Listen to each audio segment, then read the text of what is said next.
Right. Hi there, everyone. It's another NPMS webinar. And this time I'm going to be joined by one of our new presenters, specialist freshwater ecologist Sue Bell. I'll introduce her properly in a minute. Just to do my usual little bit of housekeeping. So because this is a webinar, we can't see or hear you. If you've got any issues that you want to raise about the sound or anything to do with the Zoom functionality, do use the chat to get in touch. If you've got any questions for Sue or myself about maybe the habitat, species, the methodology, then use the Q&A function if you can. Where there will be little moments throughout this time where we'll have little Q&A sessions, as well as at the end, I expect. And also, you can put them in the chat if you want. And it's worth mentioning that if you are using the chat, you need to check the little where it says to from the drop-down menu to say to all panelists and attendees if you want everyone else to see what you've written. If you only want to send a message to me and Sue, then you can leave it as all panelists. So that's just a little thing. And no worries if you have to pop off because you can only give us an hour or whatever, or even if your internet fails and you get kicked out. This is being recorded, and as per usual, it will be on our YouTube channel, hopefully tomorrow. So you can watch it back again and as many times as you want. We won't take them down. Yes, so hopefully everyone's sitting comfortably and ready to hear all about freshwater habitats and species regarding NPMS sort of side of things. So Sue, if you're ready to turn on your camera and your microphone, we can all say hello. Morning. Hello, thank you so much for joining us. If you're, as and when you're ready, if you want to share your screen so that you can go ahead and start your presentation. And then when you're ready, I'll just turn my camera off and everything. Okay. Right, let me just see if I can find that because I've got a different setup this morning to when we practiced yesterday. So, no worries. Where's the share screen gone? It should still be I at the can't find bottom. share screen this morning, Sarah. No worries. You take a moment to have a it's look. not appearing there. It could be that it's at the bottom of the screen. See. There we go. Yeah. There we go. There we go. No worries. There we go. And hopefully. Ta-da! Yeah. Everybody see that okay? Yes. And then I think I will stop my video and that'll hopefully get rid of that. And I will also mute, but you carry on as and when. And then when it's time for doing one of the little polls, if you just, I'll see it on the screen, but I'll sort of turn on my mic and I'll set it up for you. Okay. Well, brilliant. Okay. Thanks very much, Sarah. No worries. Go ahead. Okay. Well, hi, everyone. Yeah, hi everyone. Normally when I'm training people in how to do freshwater plant ID, we're all standing together with our wellies on at the edge of some beautiful looking lake or river. But today we're just going to do it through a screen, so we'll see how it goes. We've certainly had so much rain up here that if I tried to take you out to find a water plant today where I am, I think we would struggle big time. So this is what I'm hoping to cover today. We're going to do a few introductions and I'm going to summarise the aims of the training session. And then I'm going to move on to talk about how we go about defining and identifying freshwater habitats and the fine habitats on the recording form for NPMS. I'm going to spend a couple of minutes about how important it is to get your eye in and how tricky that might be in a freshwater habitat. And then we're going to move on to look at the key indicator species. And I'm going to group those depending on growth form of the plants. I'm going to talk about submerged species, floating species, emergent and marginal species, and the negative indicators that you really have to look out for when you're doing your survey. I'm going to spend a couple of minutes talking about really useful identification guides to help you, and there'll be time at the end for questions, but we'll also have time for questions as we go through. So this is me. I'm Sue, I'm a chartered ecologist, and I identified my first water plant about 35 years ago when I was extremely excited to find Potamogeton prilongus where I thought it shouldn't be growing. And it had me hooked, and I've enjoyed looking at water plants ever since then. I spent several years heading up the Nature Conservancy Council's freshwater loch survey team, and during that time I was able to go and travel over most of Scotland surveying plants in lochs throughout Scotland. More recently, I've worked throughout the rest of the UK, and I've been working for about 20 years on a canal project down in the Midlands. I've had to train lots of new surveyors in water plants, so I'm hoping that those years of experience will pay off in this different format of training. This is the point that were we all together, I would have a chance to meet you and find out a little bit about you and where you're based in the country and your knowledge of water plants. So to help me to do that today, I'm just going to do a couple of little polls. And the first one is just to ask you whereabouts in the country you're based. And that's just partly to help me because plant distribution changes and I need to know where you are. So if you could answer roughly where you are, that would be great help to me. Brill, everyone is happily answering away. It seems like fairly even spread, actually. No particular... It does. That means I have to think about all sorts of things then as we go through. I will mention some of the regional unusual peculiarities that you might come across then. Okay, that's great. Thanks very much. There you go. Okay, I'll stop sharing the results now so you can at least see. Okay, that's great. Okay, let me get rid of that. Okay, so what am I hoping to cover this morning? I'm wanting to make sure that we're all happy with the different types of fresh water body that you might find, how you might identify the different habitat zones associated with fresh waters. I want you to gain a little bit of understanding about what factors might influence the species you find when you're doing your survey. I want to make sure that you've got some confidence and skills to identify mainly the wildflower species, but also the indicator species. I'm making an assumption that if you can already do the inventory of a freshwater survey, you're probably not here today. And I'm going to do a little bit about the understanding of why you might have difficulties, where there might be possible confusion with plants that you don't need to record during the survey. So just again, to give me a bit of understanding about you, is we're going to do a second poll, and that's just me to get an impression of how confident you feel already about water plants. So I want to know if you're supremely confident and you can't wait to see what hybrids you're going to go finding when you're doing your survey. If you feel all right about it, you can identify some species with confidence, or whether you're very nervous. Okay. That's looking like quite a lot of nervous people out there. Right, okay, right. Well, my assumption was correct, that if you're ready to do an inventory level, you're not here. But we've got people who are slightly anxious or feel reasonably confident. Okay, well, I'm hoping that by the end of the morning, more of you feel confident and less of you feel nervous. Okay, thanks, Sarah. So we're going to start off with a little bit about habitats, and some of this might be a bit obvious, but let's start at first principles and make sure that we're all thinking along the same lines. So we have fresh waters, and I'm dividing those into running waters and standing waters.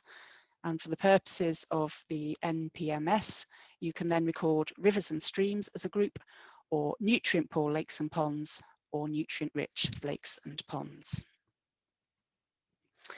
For the reasons that I'm going to go into, it might not be immediately obvious when you turn up to do your survey which of these fine habitats you have before you. Because freshwater habitats come in lots of different shapes and sizes. So, as I said, it covers running waters and it covers standing waters. It covers straight man-made ditches like this, or heavily modified rivers like the Mersey and the Thames, as well as canals, as well as lovely upland lochs, lakes, linns, and lowland rivers. So we've got a great variety of water bodies to include.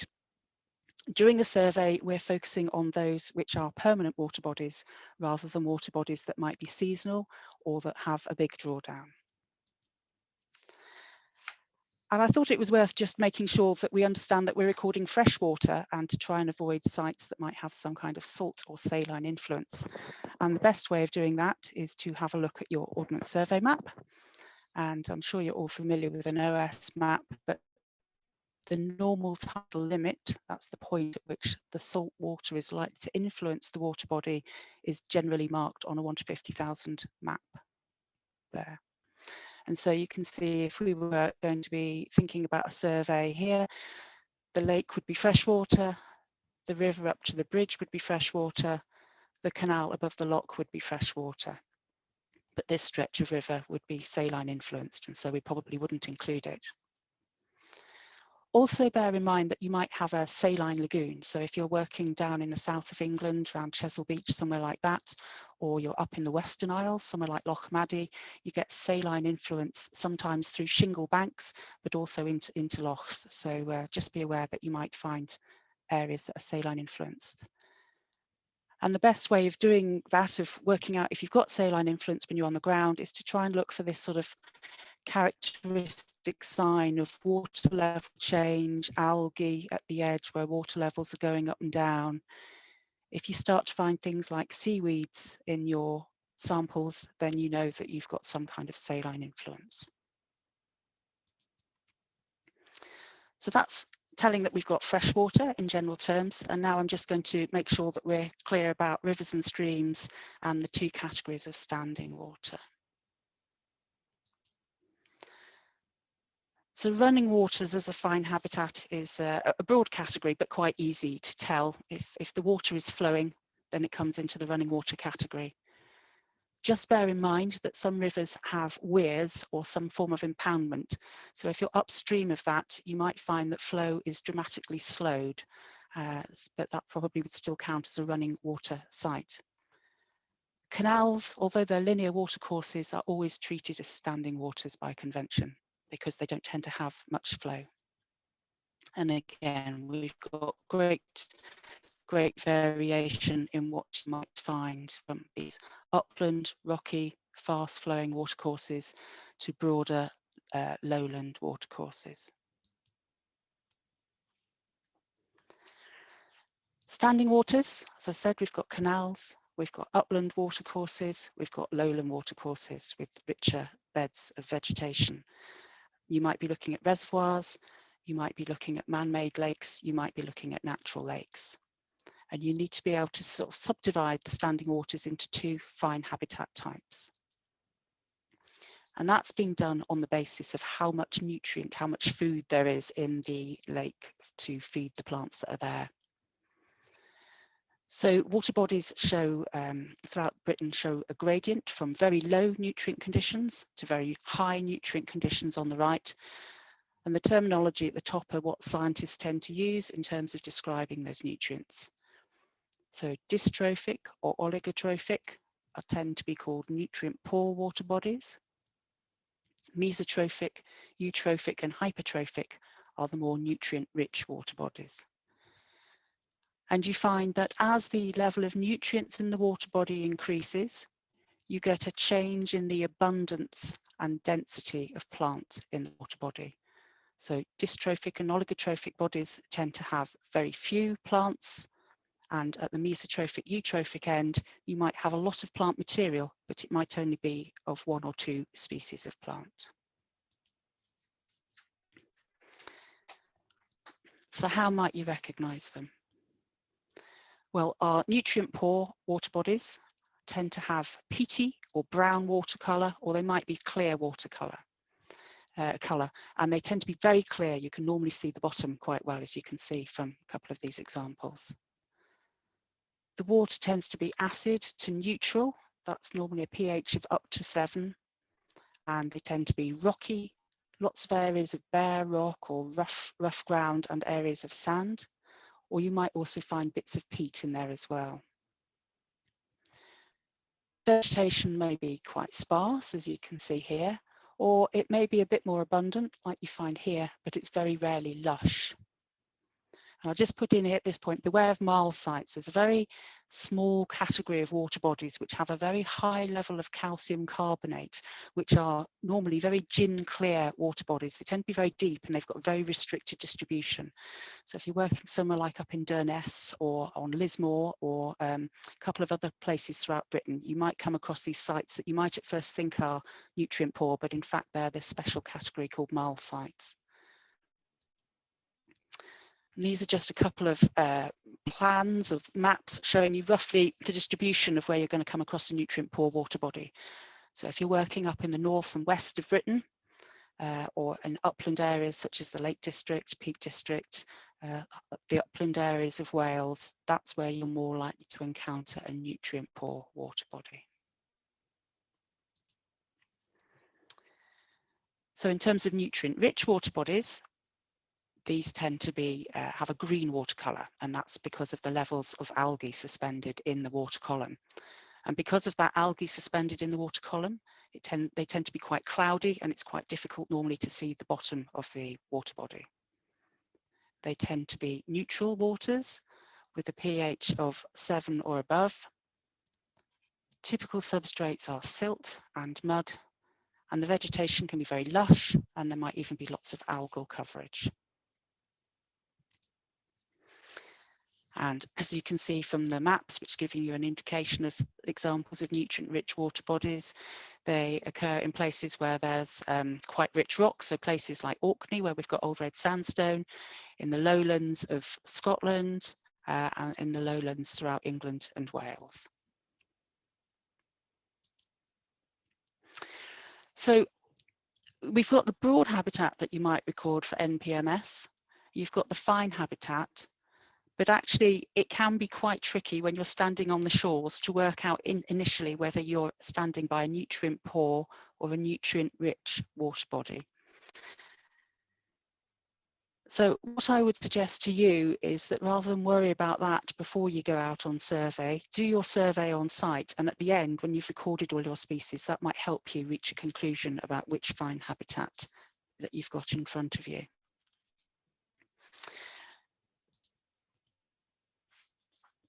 Just a couple of points about the survey before we move on to species. You're only going to be looking at plants growing in the first metre. And a lot of the species that might help you gain an indication of fine habitat type might not be found in that 1 metre stretch. So if you see material washed up, whilst you're not recording that, looking at it might help you reach a conclusion about fine habitat type. Some of the species that I go through this morning, again, you might not find in that 1 metre section, but it's just helpful to know what they are, because that might assist you in terms of fine habitat definition. Freshwaters don't exist in a vacuum. They're obviously located within other habitat types. And that might be areas of bog, it might be areas of wet woodland, it might be areas of grassland, might be areas of wet heath. So some of the species that you'll be recording for the freshwater habitats aren't what I would call true aquatics. They need wet feet and they can survive in wet conditions, but they're not obligate aquatics.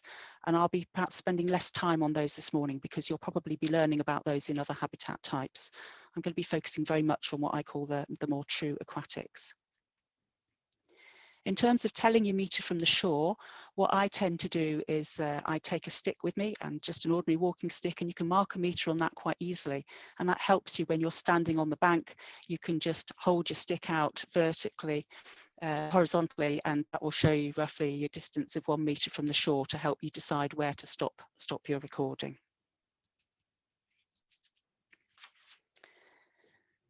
And the second thing I just wanted to flag up in terms of your survey stuff is to be really aware about the risks of transferring material between aquatic sites. I know this applies to all habitats, but introduced species are a real biodiversity threat for freshwaters. Many of the plants that we're going to be talking about this morning rely heavily on vegetative means for reproduction. And that means that they're very good at regenerating from very small plant fragments which are taken between sites. And it's not just plants that can get transferred around. We've got a number of introduced invertebrate species which are spreading throughout Britain at quite a rate of knots at the moment as well. So there are campaigns out there run by all the government agencies to try and limit the spread of material between freshwater bodies. And it's called the Check, Clean, Dry campaign, where you check and make sure you're not taking any material with you. You clean your equipment thoroughly, including your boots, using appropriate methods. And ideally, if you're using stuff in water, such as life jackets or whatever, you would allow them to dry out fully between immersing them between sites. There's lots of information online about that, and I know Sarah was telling me that you're going to be getting some information soon about how to reduce the risks of spreading species between sites as part of your survey, so I'm not going to go on to more for that now. So before we move on, just a quick refresher, another quick poll. What type of site, just based on this picture, do people think this might be in terms of fine habitat? Do you think it's nutrient rich or nutrient poor?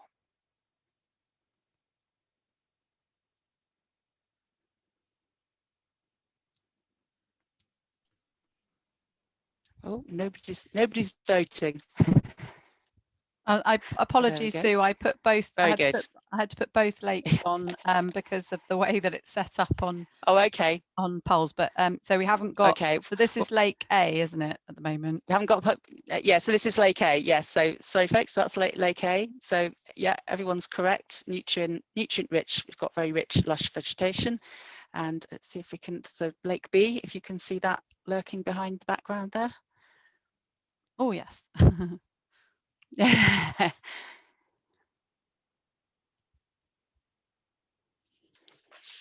Yeah, it's more nutrient poor.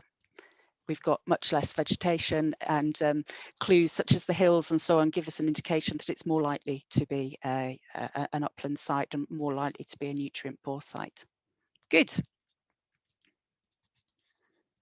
Okay. Apart from water chemistry or nutrient levels, one of the most important factors that influences where you're going to find plants or the type of plants you're going to find is the depth of the water. And because of that, aquatic botanists tend to group plants together depending on their growth form related to water depth. Now, I apologise now for those of you who watch Ben's presentations. I'm no artist like Ben, so you've got very much a functional drawing rather than a beautifully crafted pen and ink drawing, but hopefully it should do the job.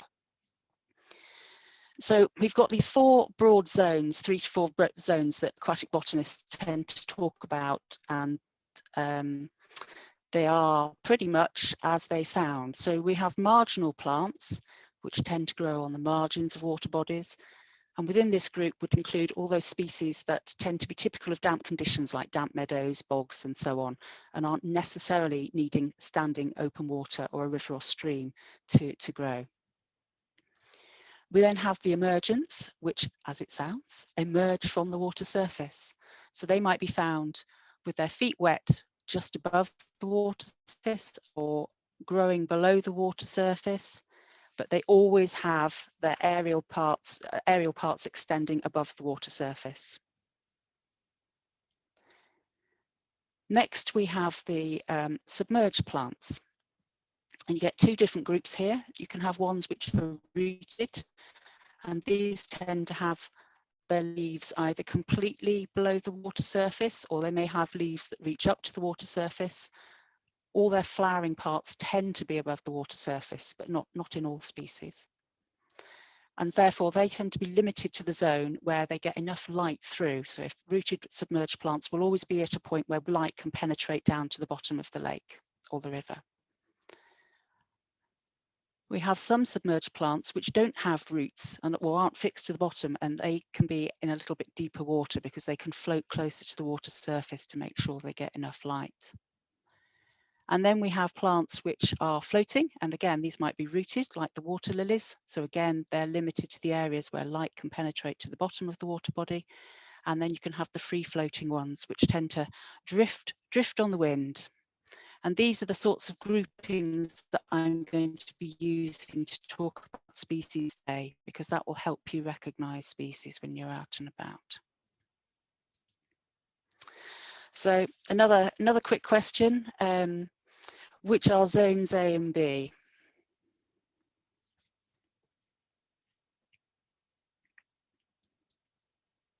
So it's floating area group A or B, and it's emergent group A or B.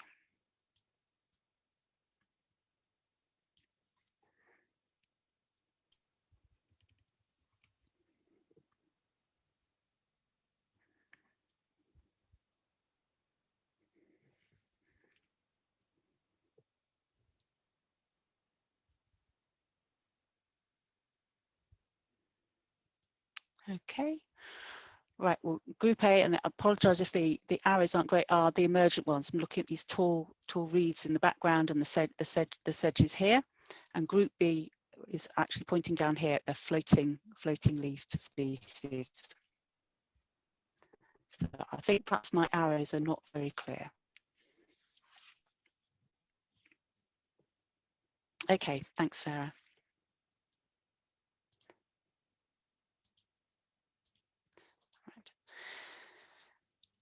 I mentioned that we have to keep your eye in, and what we find in water plants is that often unrelated species might look very similar to each other as a response to the growing conditions that you find them in. So just as when you go to an area of grassland and you've got lots of green spiky bits to look at and work out which grass is which, you might have a similar kind of scenario for freshwater. So just for a bit of fun, I want you to have a quick look at this picture and see if you can identify where you think you've got different species to look at. So there's no formal poll for this, just have a quick look. See if you can work out different things.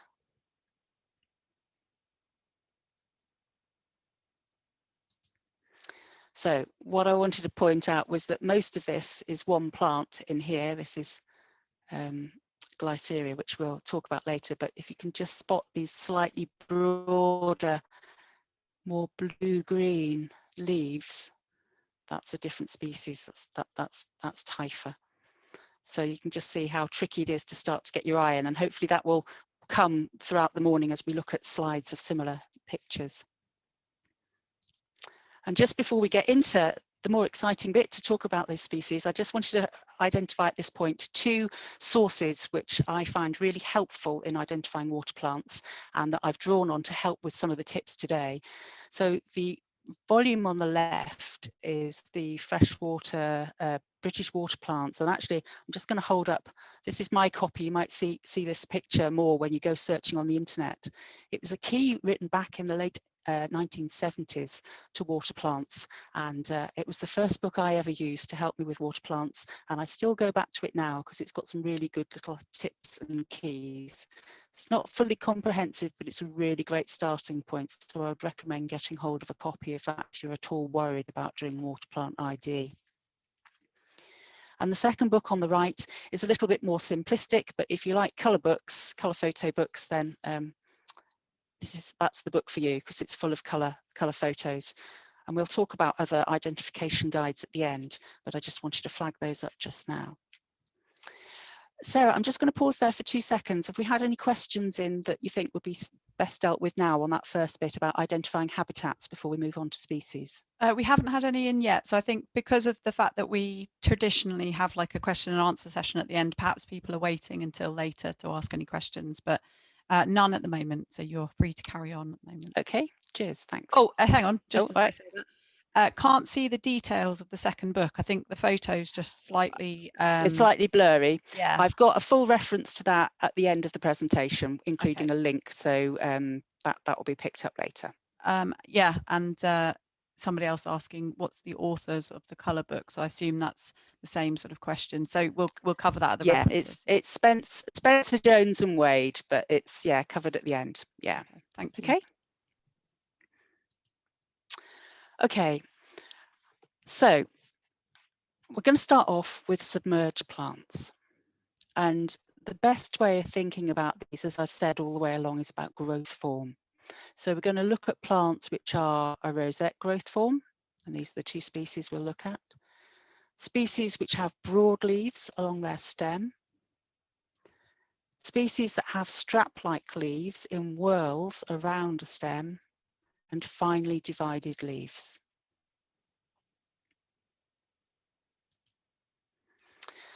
So there's a whole group of plants which have a rosette growth form. And even though they're completely unrelated, superficially they look very similar. And these are the two that you will be needing to identify and record for indicator level for the NPMS.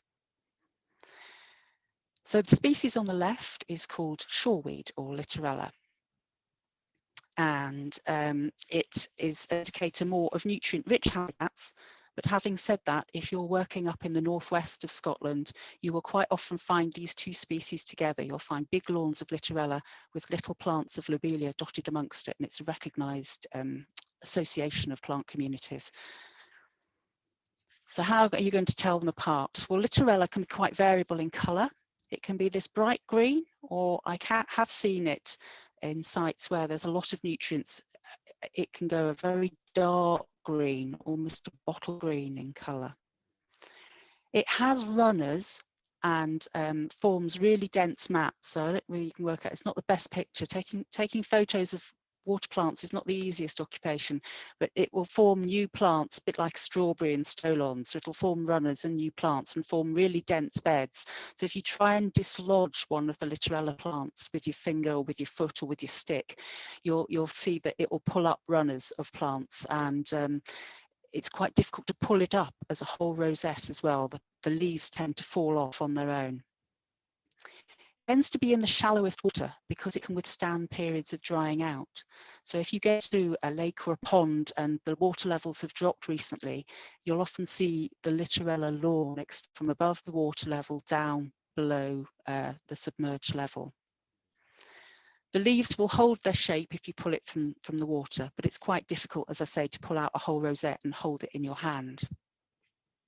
By contrast, lobelia, if you pull that up, you'll see lots of little white roots and it forms a really solid rosette that you can pull up.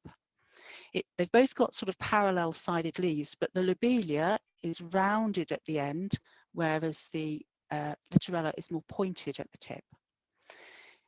The leaves of lobelia tend to be slightly recurved when you pull them out, and the rosette stays as a really stiff little rosette. And if you snap a leaf and look across the side, you'll see two parallel tubes running down the leaf. If you find it in flower, it's very characteristic. It'll form a flower spike out of the centre, which will rise above the water surface and have a little purple flower on the top. So what I've done at the top of each slide, you'll see, is I've included details as well of which recording level you'll need to know these species for. So Littorella, you need that for wildflower and for nutrient-rich lake fine habitat.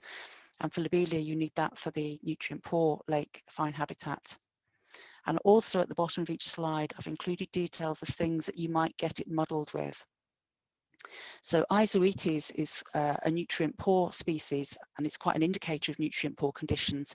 And it also has recurved leaves, grows in a rosette form, but it has little white specks, little cross walls on it, which to me look like little white specks on a fingernail. So that's quite easy to tell apart. And there are also things called subularia, which has again, very pointed tips to the end, slightly channeled leaves, which you'll only come across if you're working up in the north of Scotland. If we've got anybody from the Isle of Skye or Ayrshire, they might come across Eriacorlin. But the main thing to be aware of is Isoetes is a possible thing that you might get muddled with.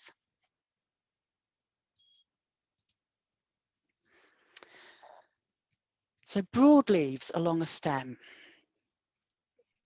We've got two species of pondweed or Potamogeton that you'll be looking for. And the pondweeds or Potamogeton are probably our largest genus of freshwater plants in the UK. There are probably over 40 different species, and they're really good at hybridizing with each other. And the hybrids are quite robust, a lot of them, and sometimes you can find the hybrid even in the absence of either parent. Fortunately, I have to say, we've only got two species to look at for NPMS, and these are two of the easiest to identify. So fear not, it should be fairly straightforward. So pondweeds have alternate leaves based along the stem. And the one on the left is called Potamogeton crispus, or curled pondweed. And when you find it in its classic form, it almost does what it says on the tin. You can see it's very curly edged. This is a picture of it underwater, and it has these sort of crinkly, crispy leaves which have got very fine teeth, which you will be able to see probably with the naked eye, but certainly with a hand lens. If you find it in a slightly less classic form, it might not be quite as crinkly at the edges, but it will always have the teeth. It never has any floating leaves, so if you ever come across a pondweed a bit like this, but with floating leaves, then it's probably one of the hybrids.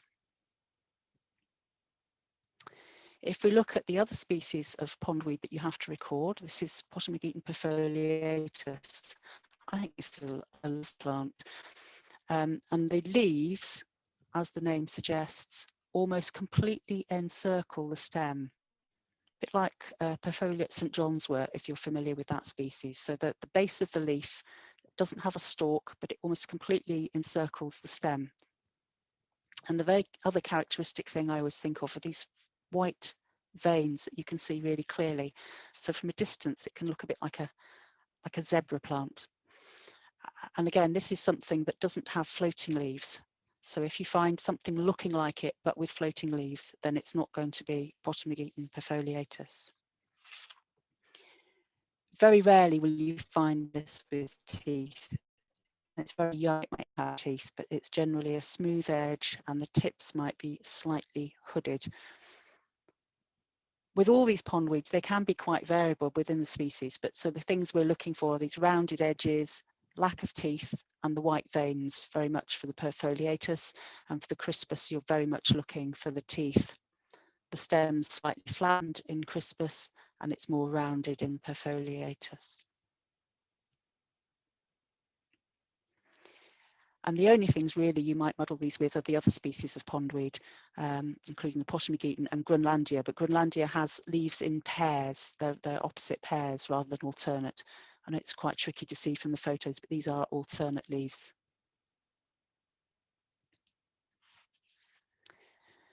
So now we're going to move on to plants which have strap-like leaves in whorls. And these are examples of some of the first sort of negative indicators that you might record whilst you're out. And they're different species of pondweed, or waterweed, Canadian pondweed and Nuttall's waterweed. And these are one of our legacies from the Victorians. They introduced them as really good examples of, because they're really effective at being oxygenators in ponds, and they're quite often sold as pond plants. I have a constant campaign against garden centres selling these as oxygenators, because we've got plenty of great British species that will do the job as well. You don't need to worry which species you have, because we're grouping them together on the recording form. And you can see that there's a great deal of variation between the species. They're more typically found in nutrient-rich sites, but you can find them in nutrient-poor sites, and partly because they're a species that can get transferred between sites very readily. When I was working as a freshwater surveyor in Scotland, we'd sometimes go to quite remote sites which were nutrient poor and come across clumps of Canadian waterweed, and it took us a while to work out that we would find it in the sites that were most popular with fishermen. And I think bits of plant material got transferred between sites on fishing gear, and it wasn't done on purpose, it was completely accidental, but it just serves to act as a good illustration of why it's really important that you clean your footwear and so on between sites. And the other way that you can find it quite often in sites that you wouldn't expect is because people have emptied out their garden ponds or their aquaria. So we found one site up in the Highlands where the local school at the end of term had tipped out the school aquarium into the lake, and they had had Canadian waterweed to act as the oxygenator in their aquarium, and that had covered and smothered the whole site. So just a few cautionary tales there. But unfortunately, these are not the only species that are introduced and are causing problems in some of our waterways. So you might come across other species like this Lagrosiphon, which looks very similar, obviously, to the Elodea that we've been looking at. but this has leaves in a spiral around the stem. So whereas the others were in a whorl, all coming out, all the leaves were coming out at the same level around the stem. These leaves spiral up in the stem. Other things that you might model your Canadian pondweed for are native species of water starwort, Calitrichae, but that tends to have leaves in opposite pairs, and they always have a little notch at the tip of the leaf. And mare's tail, which we're going to talk about next. So this is mare's tail, Hippurus vulgaris, and it has two growth forms. It can have this emergent growth form and a submerged growth form. And I couldn't find a picture of the submerged growth form, but it has whorls of 6 to 8 leaves, soft, flat, very floppy, pale green leaves below the water surface. And so you'll normally find it associated with emergent material, but just very occasionally, if there's been a lot of disturbance, you might not find these emergent leaves. You'll just find the stems of leaves of whorls of these pale green leaves.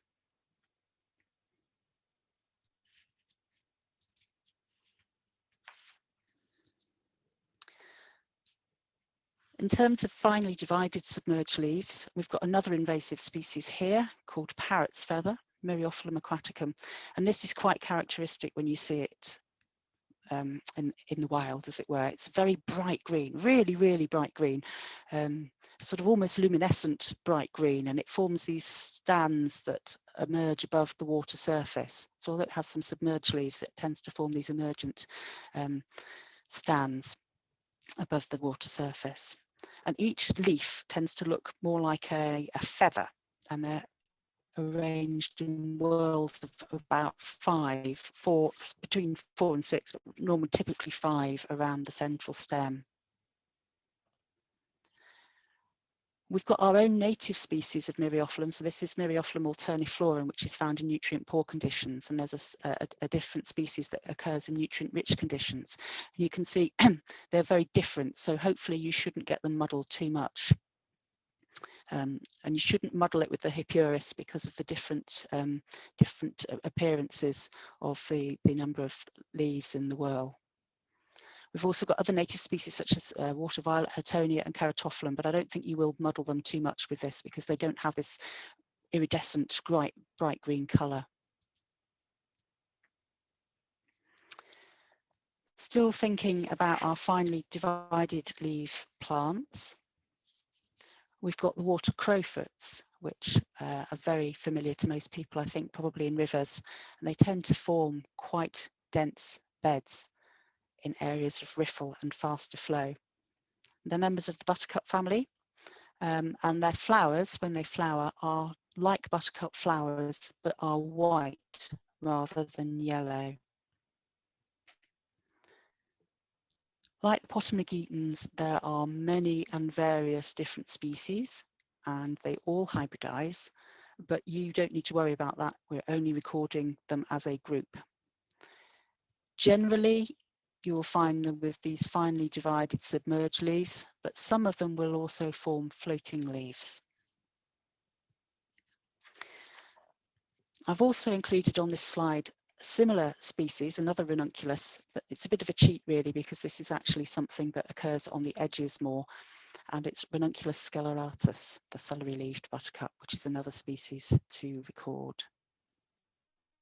And that doesn't tend to have these finely divided leaves. It has sort of celery type shaped leaves as suggested. And a whole group of other finely divided leaf plants that you don't have to worry about, but potentially could be confusioned. But the next slide will show us about leaf shape, so that hopefully you won't get confused between different species. So this slide is just trying to give you an illustration of some of the different leaf shapes, finely divided leaf shapes that we've been talking about.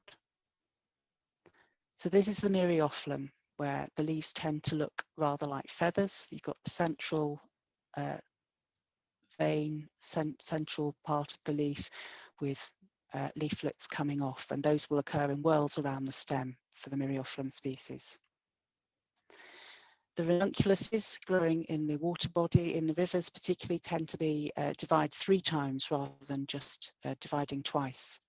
And so they tend to have very long capillary leaves, and so are very easy to tell apart.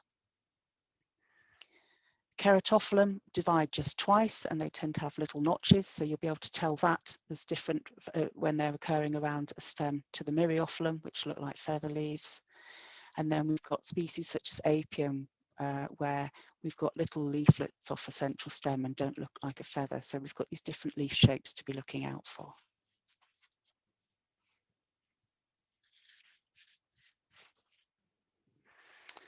Okay, so let's see whether that rattle through has helped you at all or just confused you further.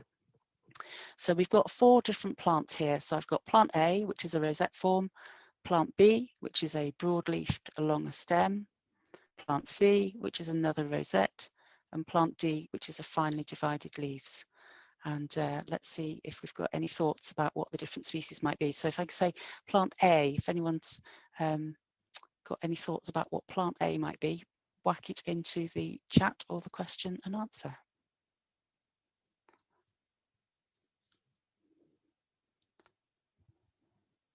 Sarah, I can't see the chat, so if you can no, that's fine. Give me some feedback of whether we've got any. So we've got Littorella, water lobelia. This is all for A, obviously. Lobelia, Littorella, lobelia. B, somebody's saying the curled pondweed. They're going ahead already. Lobelia for this. Right, okay. A. Yep. So. Okay, all right, well, let's pause with A. So A is Littorella, and it's got these fewer leaves in the rosette, has got some roots. It hasn't got great runners, this one, but it's got the pointed tips. You can't see, if we press that, it would be spongy. That was perhaps a characteristic I didn't mention before. It's spongy when you press it, a bit like reminiscent of a soft rush. So A is Littorella. Okay, B, I know some people have already said B, but I'll give you a couple of seconds to have a bash at B.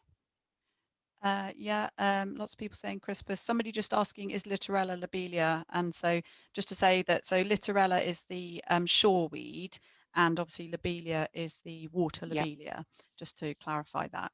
But they were the 2 that you could potentially confuse. Everyone seems to be getting good with the crispus, so the curled pondweed. Yeah. Great, that's good. Excellent, good. Yeah, so slightly flattened stems, curly edges, teeth. That's what we're looking for there. C? Yep, getting a few people saying lobelia for C. Yep, pretty much everyone's saying okay, lobelia. Good. So just to clarify, because these 2 can be confused, and so the key differences we're looking at here between the lobelia and the Littorella is that you can see the lobelia has got slightly recurved leaves. Whoops, sorry, go back. There we go. It's got slightly recurved leaves, whereas the Littorella doesn't. It has these rounded leaf tips, which you can see probably better in the reflection, the shadow, sorry, than the Littorella that has the pointed tips.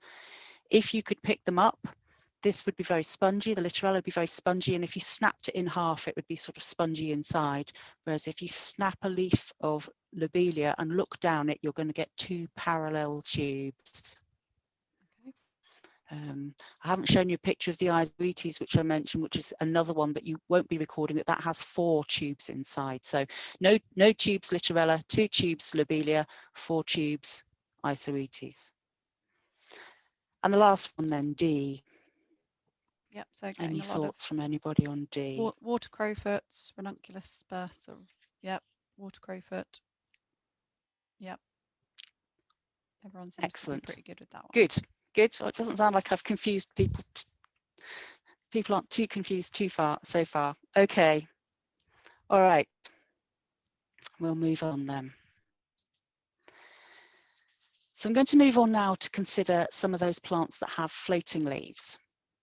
And I've divided those into the ones which are free floating on the water surface. So they drift around depending on what the currents or the wind are doing. Free floating below the water surface. So they're not attached to the bottom, but are below the water surface. and then ones which are rooted but have leaves floating on the surface.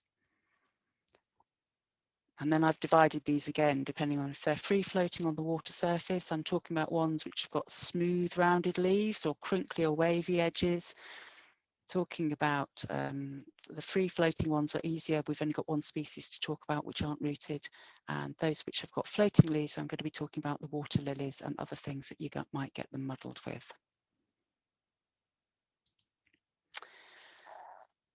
So the things that tend to be floating on the water surface and have very smooth, round leaf profiles are the duckweeds, which I'm sure we're all familiar with. And there are lots of different species. And we're looking mainly for these two.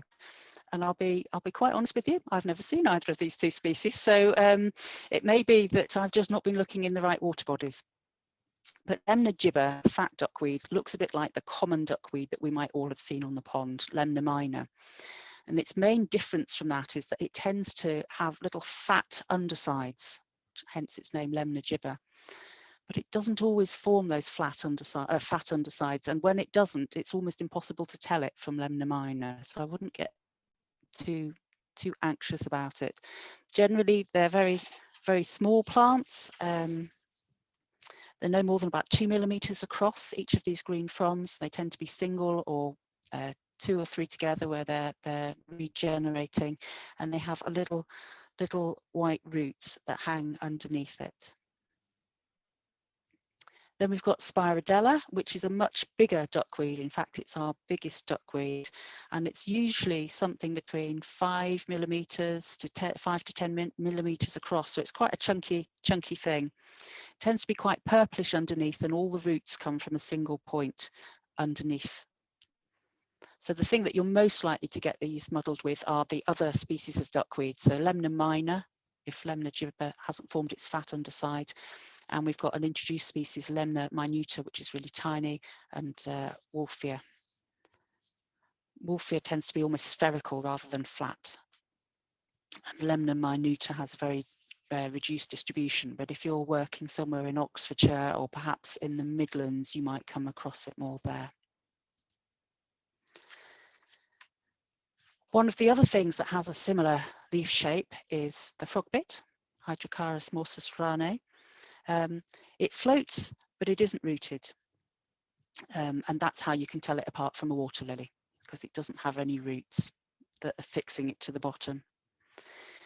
The leaves are about 1 to 3 centimeters wide, so it's obviously much bigger than a duckweed.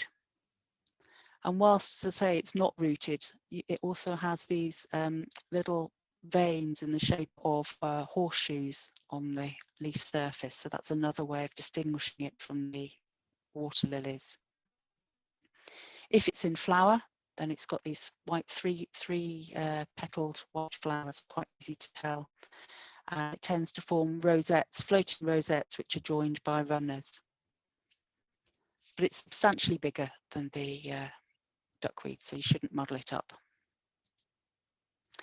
And then the other thing that's free floating on the water surface is a fern called a zolla. And this has very crinkly edges, as you can see. It doesn't have the smooth edges that we associate with the lemnas. And it also tends to go pink, and at certain times of the year, you can almost get, it goes this almost red colour. And you can sometimes see sites which are dominated by this, which have a sort of red-green, almost solid surface to the water formed by the azolla spreading all over it. So I don't think you're likely to mistake it with duckweeds because of the crinkly edges.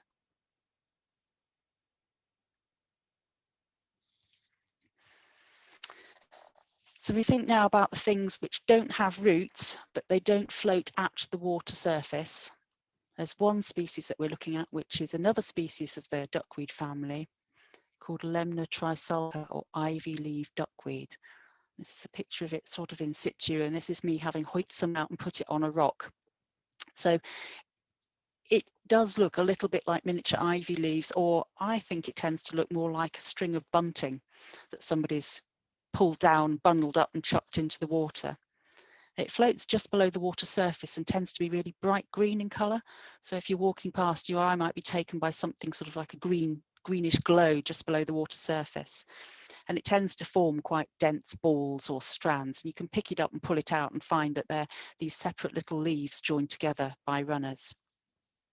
And each leaf tends to have a tiny root, and it's very translucent, as you can see through it. I don't think you'll really mistake that for anything else if you find it. So moving on to the things which have rooted but have floating leaves, we've obviously got the water lilies that we're all going to be more familiar with. Just be aware that quite often you can find garden variants in the wild, particularly if somebody thinks they've been very helpful and they're emptying out too much material from their garden pond, and they think it would be a nice thing to go and release the plants into the wild. So on the left, we've got the yellow water lily, and on the right, we've got the white water lily, and it's very easy to tell them apart if they're in flower. But as is the case with most water plants, for much of the time you're out looking for them, they won't be in flower, and so we have to concentrate on the vegetative characteristics. And the best way of doing that is to pick a leaf and turn them over and have a look at the underside of the leaf. So the nufar, the yellow water lily, has this oval-shaped leaf. And if you look at the veins on the back, you've got the central vein with these veins coming off and dividing into pairs. The leaf stalk tends to be triangular, oval to triangular in cross-section, and these veins, as I say, are described as tuning fork veins. By contrast, the white water lily is more rounded or heart-shaped. Often the leaves tend to be a bit red in colour rather than purely green. The leaf petiole is round rather than oval or triangular. And you tend to get a honeycomb effect of venation on the back of the leaf. And there's a third species that you might come across called Nymphoides peltata, which we don't need to record, but it has a very wavy leaf edge. The leaves are much smaller, and if you turn that over, underneath you get a little set of spots rather than the venation pattern for the other two. So just going back to the water lilies. So again, just to emphasize that point, you've got this more oval shape in the yellow water lily. You can't see the white water lily so well, but it's rounded shape there. If you're going to be doing your survey up in, let me think, around the Aviemore area, Cairngorms area, there, Perthshire, there is another species of yellow water lily called Nufar pumila, which you could possibly get confused with. And the main way of telling that apart is in terms of leaf size and also the shape of the fruiting body. So just be aware of that. That's just the leaf shapes again. And then there's another group of leaves, plants which have leaves floating on the surface but are rooted at the bottom.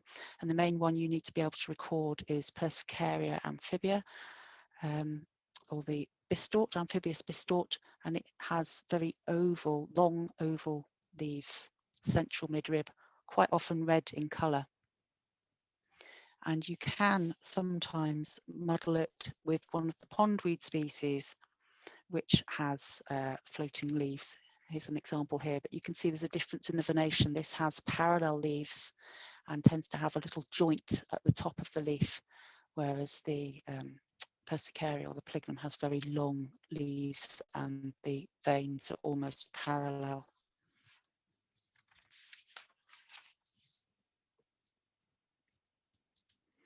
Okay, so another little check of what we've covered. And A is probably quite a tricky one, but any thoughts of what A might be, trying to look at the leaf shape?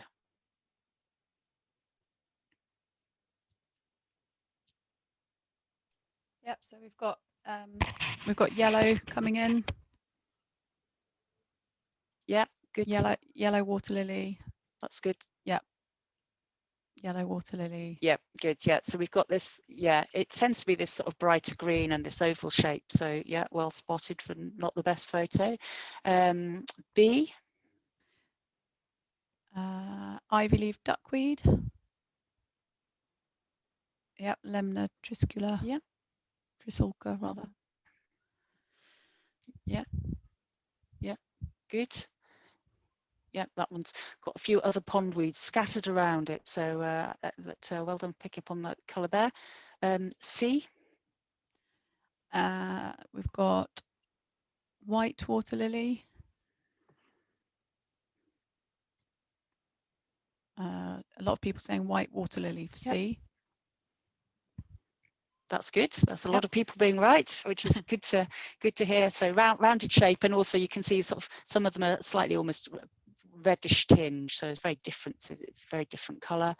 And finally, D. Amphibious bistort, Perscaria, amphibious bistort, Perscaria. Yeah. Everyone's got them right. Yeah, that's good. Hooray! Okay, good. Okay. So we're going to move on now to have a think about the emergence. And again, I've just included this picture to sort of show the complexity sometimes that you're going to face when you're out recording. So this is a photo of a wee nature reserve down in the Midlands that I've been involved in. And there are at least 4 different species of emergent plants within a metre. If we look this way into the channel, and we've got a canal here, and again, if I was to do a metre that way, we'd probably get 4 different species of emergent plant there. So it is a question of trying to get your eye in, and hopefully some of the stuff we're going to do will help with that. So I'm looking at, first of all, at emergent plants which either don't have any leaves, they have narrow or linear leaves. And then we can break that down into leaves where are arranged in whorls around the stem. They might not have any leaves at all. The leaves might be triangular in cross section. The leaves might be flattened from the base, or they might have alternate leaves up the stem. And the point of these little sort of keys that I'm putting in at various points is really just trying to get you thinking about the characteristics you need to be looking at when you're out. So in this instance, you're looking at leaf shape and leaf arrangement, as well as leaf colour.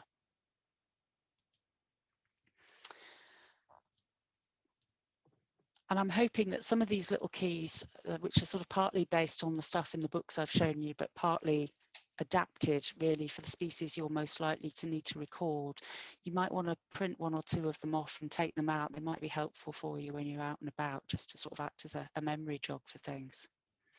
So if we start first of all with the emergents, which either don't have any leaves or they've got very narrow linear leaves in whorls around the stem, we can either think, if they've got lots of leaves around the stem, then it's probably going to be Hippurus, which we've already talked about. If they've got leaves that if they've got very small few number of leaves and the stem is in sections that can be easily pulled apart, then it might be Equisetum fluviatile, which we need to record, or it might be Equisetum palustri. So so this is the picture we've already seen. This is our mare's tail, which, if you remember, we looked at has a submerged form with 8 leaves coming off, 6 to 8 leaves coming off the stems below the water surface. But it also has these, what I call almost little Christmas trees rising above the water surface. And that's quite characteristic. I don't think you'll muddle it up with the myriophyllum. If you see it, you'll think, oh, I like shrunk Christmas trees. And that will be Hippurus and quite easy to identify.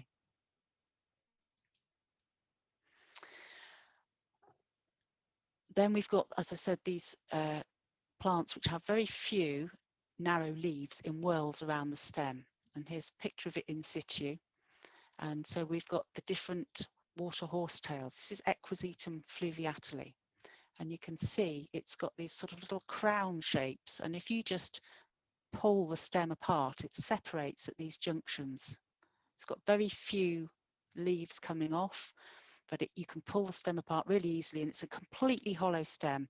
You can look through it, and it tends to grow in the edges of water up to about 30 centimetres, and that's it there, Equisetum fluviatile. And the only thing you're likely to muddle that with is a similar species called marsh horsetail, Equisetum palustri, which tends to have much bushier side branches than the fluviatile.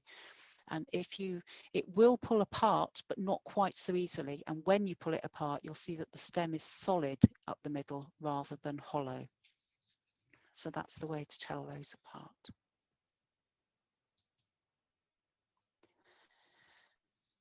So continuing with these plants which haven't got any leaves above the water, there's a whole group of plants that just appear to have green unbranched stems that come out above the water surface.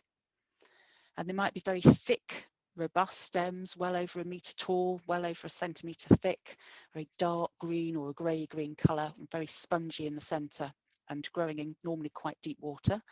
And that's most likely to be Chenoplectus. We'll talk about that in a minute. And then there are more species which tend to be much narrower than that, less than 0.5 centimetre wide, and usually growing in less than 0.5 metre of water. And then we're looking at the tips of the green stems to see whether they're blunt or whether there's a flower or whether they're very pointed with the flowers on the side of the stem to distinguish between these species. So if I start with Chenoplectus or Scirpus lacustris, it's sometimes called in the old books. I think I've been kicking around long enough that it's gone from Chenoplectus to Scirpus back to Chenoplectus. That's how you can measure a botanist's career, is how many times a plant changes its name during your lifetime. So it tends to be a very tall, very noticeable plant. It's growing offshore, it's growing tall, it's forming these dense reed beds. As I say, it's very thick. It tends to be at least 1 centimetre wide at its base. And if you manage to grab hold of a stem or find one washed up in the strand line, they're very spongy. And it sometimes has flowers at the top. There is a similar species that tends to grow in brackish water, but that has triangular stems. And then there's another species which you can find in fresh waters, but it tends to be much shorter and thinner stems, and you're less likely to find that. But if you did find a very short version, it was a very grey-green colour, and you weren't quite sure it was Chenoplectus lacustris, it's worth checking in a book in case it's Chenoplectus tabernamontanii. So it's a completely different scale to this other plant here, Eleocharis, which is the spike rush, which tends to grow in beds of in amongst the equisetum that we talked about, the equisetum being the one that you could pull apart in sections. And there are two or three different species of Eleocharis, and you're looking for multicaulis, but you might quite often see palustris, which is what this photo is. And the way to tell them apart is at the base of the leaf is a little sheath, and the sheath shape changes. So sorry, the names haven't come out very well, but multicaulis, this leaf sheath here, is in the shape of if those of you can remember, osmeroid pen nibs. So it comes up to a distinct point. It sort of is broad, then comes up to a point and then broadens out again, whereas the palustris just has a point. And they are quite noticeably different when you see them in the field.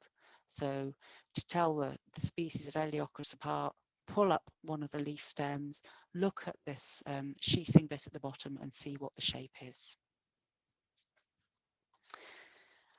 The only other species that you might possibly get muddled with is the soft rush, which you'll be familiar with from other habitats, and that tends to be much spongier and obviously grows in tufts, tends to grow in tufts rather than as individual stems, which is what these two species do.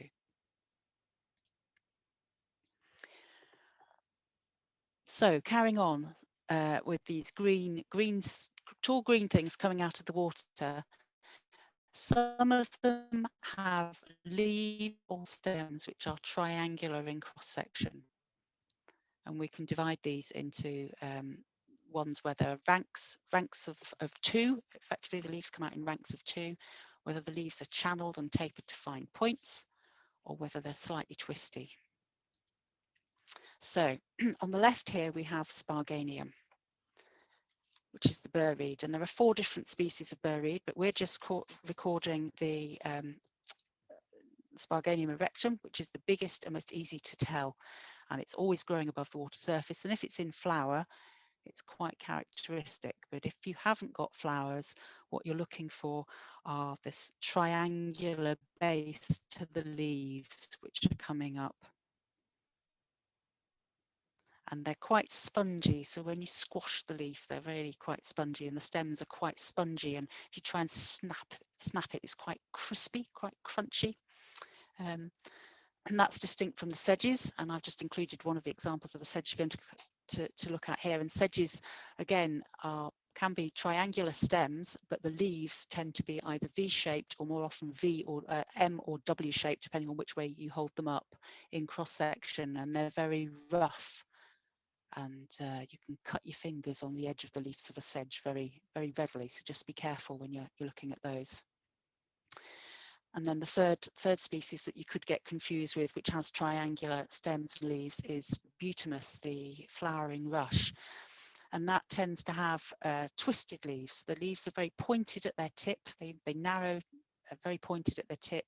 And if you snap a leaf of Butamus very gently, you'll see that the veins tend to not snap along with the rest of the leaf material. So it looks a bit like you're pulling apart a stringy cheese, and you've got these little veins that sort of still retain their structure as you pull them apart. So these tend to be a very dark green. Sparganium tends to be a very bright grassy green. So again, they're quite easy to tell apart colour-wise. And obviously, if the Butamus is in flower and the Sparganium's in flower, it's not a problem to tell them apart at all.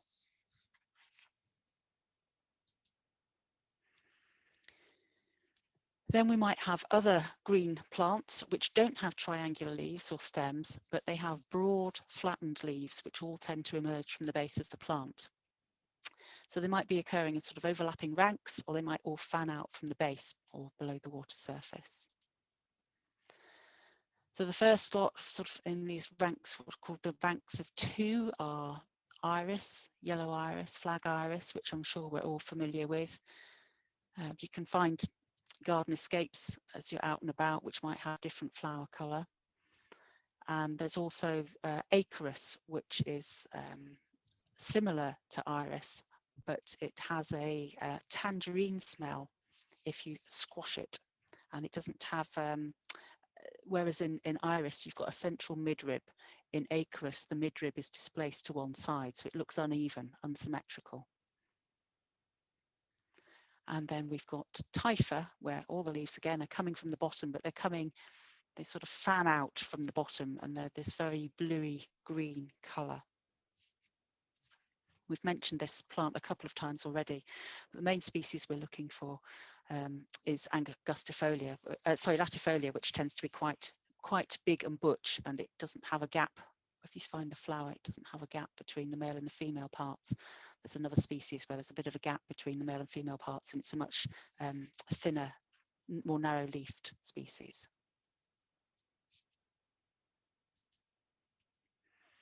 And then the final group of this sort of slightly confusing tall green things with leaves have alternate leaves. So whereas the last lot had leaves all emerging from the base, these are the grasses basically, and they have leaves which come out alternately up the stem and tend to have sheaths that cover part of the stem. And glyceria is quite common, particularly in very slow flowing conditions. And if you've got an old canal that's not much used for boat traffic, or a relic canal is part of your survey site, sometimes the whole of the canal surface can be covered in floating leaves of glyceria, but also with emergent above. And the leaves then can be superficially confused for the Sparganium that we talked about. But the thing you're looking for in glyceria is these tips, which are what are called boat-shaped tips. So if you hold it up sideways on, you'll have a keel and an obvious sort of, it looks like the keel of a boat. And if you tried to flatten the leaf, it would split at the tip because it's a three-dimensional shape. So apart from Sparganium, the only other thing you're likely to confuse this with are the other grasses associated with water bodies, which are Phragmites and Phalaris, which aren't part of the things you have to record. So I won't go into too much detail about how you, well, you might Phragmites tends to have these leaves which aren't attached, although they're sheathed around the stem, they're not fixed, and when the wind blows you find that all the leaves then tend to blow a line, like little flags, so they're all facing the same direction, which phalaris won't do. And also if you peel away the tip of the pull the leaf away from the stem for Phragmites, you'll find that the ligules are different. I always get confused, so between which it is, I'm just checking my notes. So if you look at the Phragmites, you find that the ligule is like an eyelash, it's got lots of hairs, whereas in the phalaris it has the clear membrane. So the next lot of emergent species that you might find are those which have got broad or divided leaves rather than these sort of green stringy leaved things. And so they've either got broad entire leaves or they've got divided leaves, and I've split them up according to the leaf shape. So for broad entire leaves, we have things like the water plantain, Alisma, which is quite characteristic, and if it's in flower, it's easy to tell as well. So these really broad leaves, almost sort of spade shape, I suppose, rather like a spade from pack of cards shape. And then the other species that you're going to be recording is Rumex or the water dock, which have much bigger leaves. Rumex can grow quite tall, it can grow over 1 metre, and I always think it looks like a dock. It looks like a very big dock, or it can also look quite characteristic. I think it reminds me of horseradish leaves, if you're familiar with horseradish. So these are the two broadleaf species that you might come across. And then when we look at the divided leaves, so we need to think about whether they've got the terminal leaflet wider or larger than the rest, or whether it's the same size as the others. And this will help us split out our last few species that we're looking at.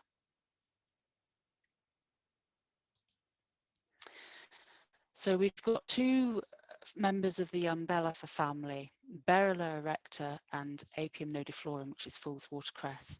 And whilst they're in flower, they're very easy to tell apart. But vegetatively, they can be quite tricky as they've got quite similar leaf shape. And the easiest way of telling them apart when you haven't got any flowers is to look at the base of a leaf on the Berylla, and it has a little white ring just below the leaf base, which the Apium doesn't tend to have.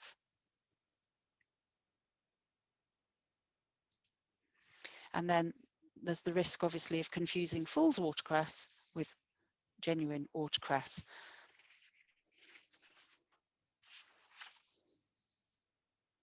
But what we're looking at here is the sort of almost entire edge and the equal leaflets. It doesn't smell carroty and parsnipy like the members, like Apium and Berylla.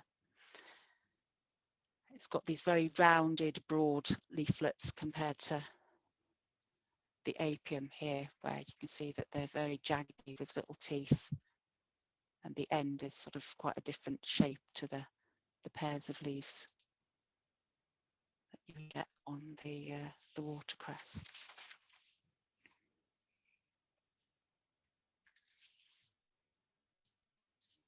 So, little quick test on these emergent species. So, what do we think A might be?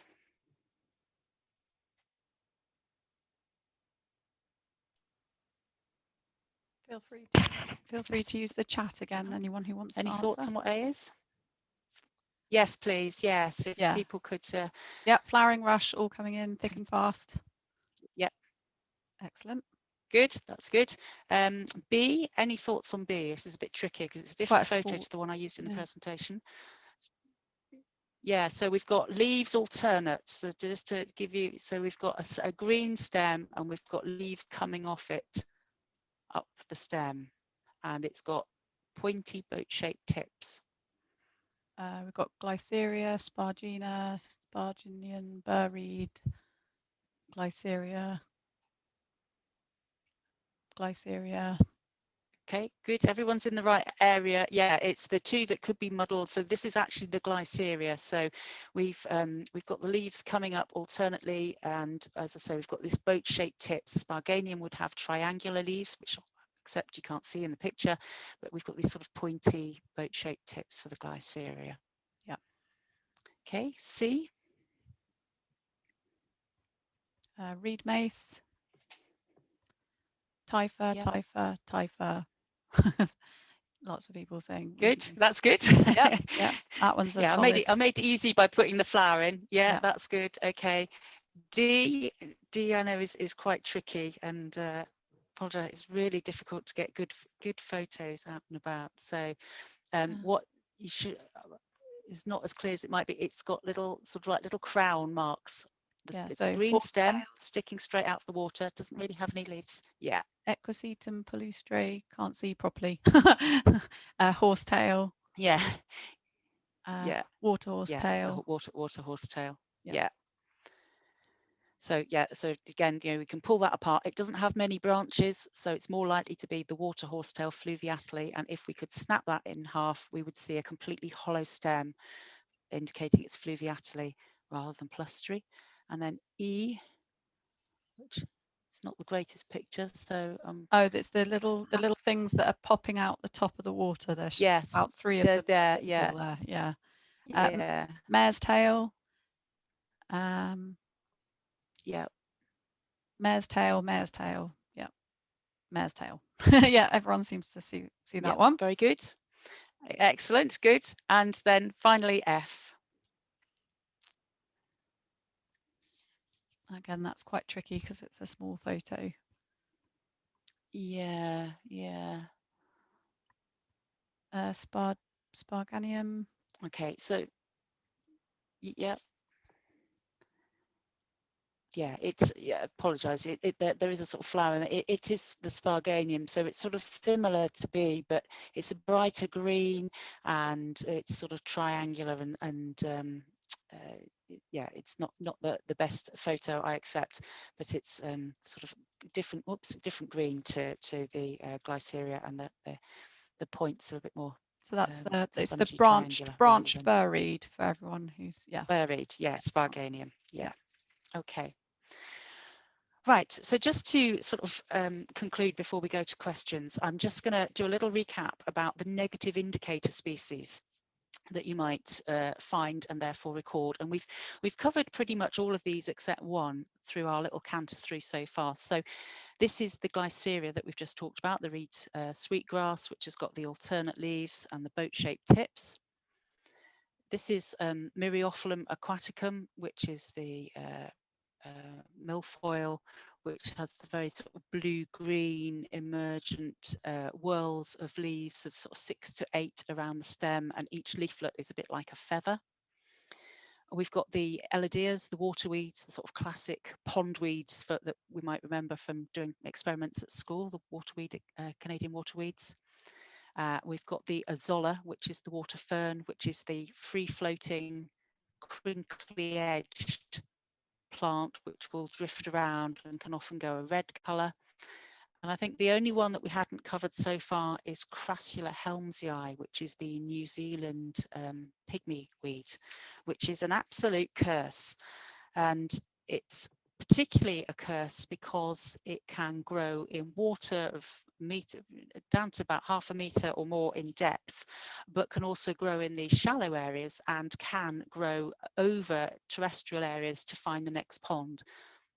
So there have been terrific problems with it, particularly in the New Forest, but also various other sites around Britain. Once it gets in, it's almost impossible to get rid of.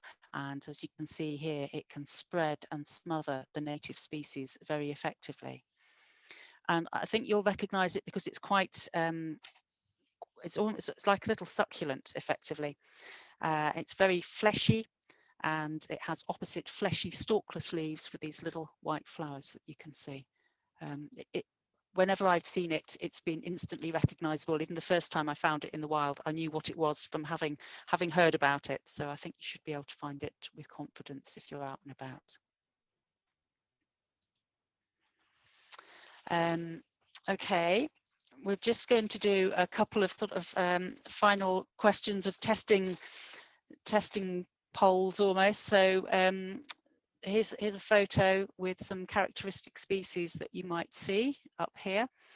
And I've listed at the bottom some other species, which, although we haven't necessarily covered, are things that you might come across in the same water body. And I'm just wondering whether you have any thoughts about which fine habitat this might be, if you can put all these bits of the jigsaw together.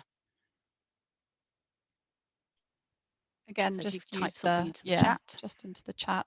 It's worth, Sue, just going through some of those other species that you've talked about at the bottom, just maybe saying the common name for those of us who are still struggling with Latin. Okay. So I know Utricularia is bladderwort. Yeah, I very much always use the scientific names, and that's partly because the common names for water plants are so blinking appalling, and they also all sound so similar to each other. I keep slipping up and calling Canadian waterweed pondweed, and the common names are not the best. So I apologise if you've been struggling with the scientific names throughout the morning.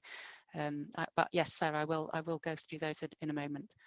So we've got nutrient poor, standing water. So somebody just saying Latin sounds all the same to me. So nutrient poor lake. So yeah, the ones that have come in have said nutrient poor. Yeah, great. That's good.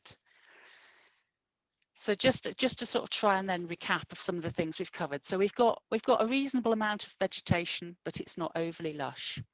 We can see that there's emergent vegetation. We've got floating vegetation. There's a bit of broadleaf emergent vegetation here. And these little triangular things are actually bogbean, which is Menyanthus trifoliata, which I haven't covered in the talk, but you'll probably cover if you've been doing the bog habitats, and is very characteristic. It's three rounded leaves joined together. It's like a massive clover that grows in the water.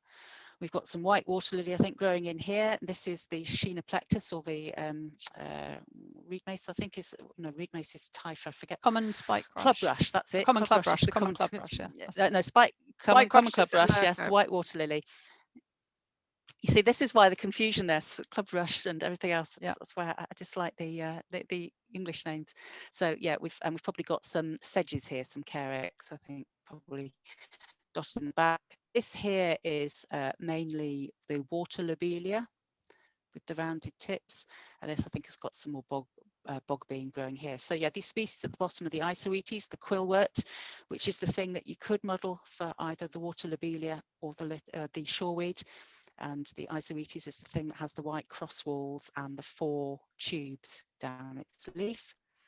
Utricularia are the bladderworts, and they're insectivorous plants, and I haven't covered them in the presentation because they're not something that you need to be recording at the indicator or the wildflower level, but they are comprising of finely divided leaves, but you will see that they have tiny little bladders attached to them, so that they're quite easy to tell apart from the other species we've been looking at.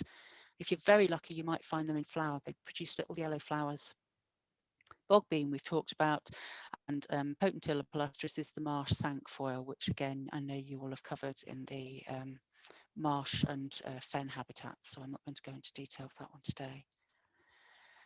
And then what do we think in terms of habitat here? Fine habitat, again, chuck your thoughts into the chat.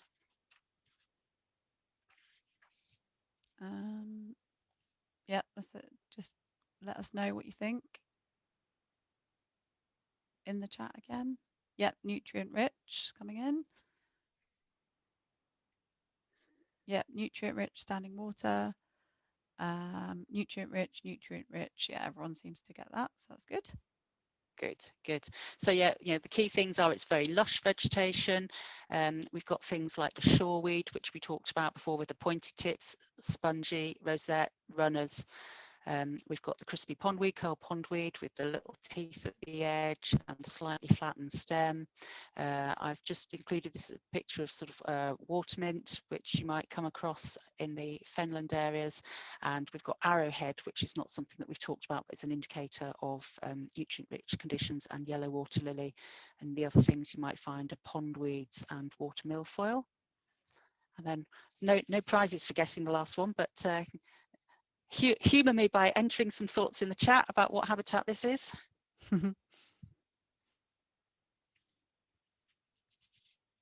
Stream, running water. Yeah, so we've got the running water. These are the beds of water crowfoot ranunculus that are quite conspicuous that you can see. We've got the water parsnip, the berylla, which is quite characteristic. We've got the flowering rush, the butamus, which is characteristic of this habitat type, and the branched burreed sparganium, which again is characteristic of this type. And the other things you might find would be the Persicaria, the floating, what is Persicaria? It's Amphibious. bistort, floating bistort. This, yes, duckweeds, pondweeds, and watercress, typical of rivers. Okay, so I've just included, and probably best to come back and look at these after the presentation, the references to the books that I mentioned. So that's the first book I showed, the British Water Plants Key, the basic key, which I would really recommend. There's a habitat survey manual, which again has an introduction to some of water plants that people might find, and there's a link to it there. There's a book that's mainly keys with very few photos, written by Richard Lansdowne, who's a very well-known botanist, particularly for river plants. So the details of the book there. And this is the little book that I don't think you could see so well at the beginning. So it's by Spencer Jones and Wade, and the details are included in the presentation for you to look at. And then these are other sources. So there's things called the Plant Crib and the Guide to Difficult Plant Groups, which have been published by BSBI, and the BSBI handbooks. There's a whole series related just to water plants. There's one for sedges, one for pondweeds, one for the water starworts. So if you get into your water plants, then this might be sources of information for you. So last poll. How confident now do you feel about identifying water plants? Do you feel any more confident? A bit more, or you're hoping that you're not going to find any water? Oh, it's good. It's yeah, we've got sort of good split across the top options. Good. That's good. Well, that's a relief. Yeah. No more people that are screaming in nervousness. That's good. So just finally, are there any questions that anybody wants to ask from that? Right, let me just turn my video back on and let's see if there's any questions coming in. So it might be, Sue, that because some people obviously only have like an hour to give on some of these ones, so there's a few people have had to pop off. I've just got a question here that's coming in, probably one for me, just asking if we can still do the early survey. So really this one's a bit of a difficult one at this time of year. Normally we'd be sort of heading much past the early survey, but we have had quite a late spring, so stuff is still a little bit behind. But also it's the key is then spreading out your second survey. So if you went and did your first survey now, then if you made sure that your second survey was perhaps into September a little bit more, or early September, mid-September, then that should still be okay. And then aim for maybe next year to sort of be more like the early summer. However, the other thing it's worth mentioning is that it doesn't matter if you only do the one survey this year. So maybe you only get out to do your second survey in late summer, which is absolutely fine, no problem. So yeah, and some people do spend the first year just setting up their plots and getting ready for next year. So that's also fine as well. We've just had excellent presentation, thank you. Please could photos of the species to ID be better resolution if we do it again? So that's, I guess, just where people can't quite see some of the features. So that's a good bit of feedback. Thank you for that. It's a real difficulty, isn't it, Sue, with photos? And I apologise for that. It's really difficult. I went and took, and I've been out and about trying to take new photos and trying to get photos of water plants, even commercially. And Sarah and I have both been looking for commercial online access, and it's been really, really difficult. So so if anyone's that's going to be my job. Is it's going to say if anyone's a photographer, got any good ones? Go out there and take some good pictures of water plants. But also, I'm happy to maybe put up a little bit of a sort of photo library on the Facebook page so that people can have a better look and zoom in and things like that. So I'll see what I can do for that. Mm. I've only just got to look at my plot and it's crammed with all the flowers. That's nice. What about hornwort? I think I have some in my pond. That's just sort of a comment about Yeah, where that fits in, I there's suppose. one of the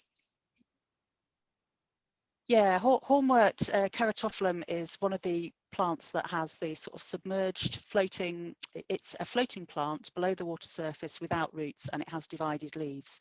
So if you look back through the presentation when I was talking about the plants with the divided leaves that are floating, I've drawn a little leaf shape for Caratophyllum, which tends to fork, and it has little teethed fork leaves around a central stem. But I didn't go into much detail because it's not one of the ones that you're needing to record unless you're going Yes, down of to course. inventory level. So 2 species, and if you look in the book that I recommended, the British Water Plant book, that will give you some tips on how to identify that, but also the little leaf shape might give you a little bit of a helper as well of how to distinguish that from the myriophyllum, from the water milfoils. Okay, brilliant. Thank you.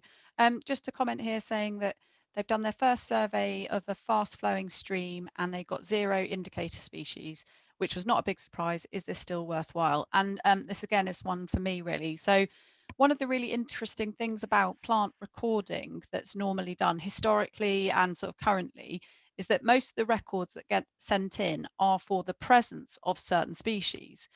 So people will send in their records of everything that they found. However, one piece of information that we're not often getting reliably is what people haven't found.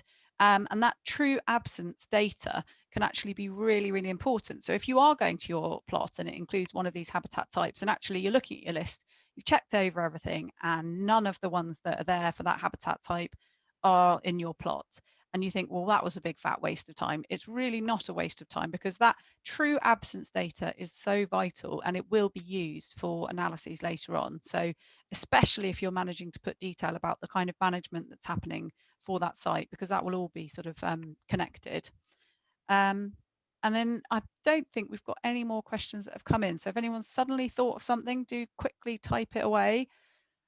Otherwise, while on behalf of a lot of people that have commented, I just want to say thank you so much, Sue, because it's been really, really, really informative and really well presented. So thank you. And I know everyone's really enjoyed it. And lots of people are going to enjoy watching it back as well. So I'm going to try and get it on our YouTube channel tomorrow. And then we'll get it on the website as well as a PDF so people can have a look at it and just have a read as well. Yeah, so thank you so much. And yeah, thanks everyone for listening, and come and join us for our next one, which I think is next week. So, all right, thanks everyone. Yeah. All right, bye. Bye, Sue. Thank you. Hope Bye. so. Bye. Bye.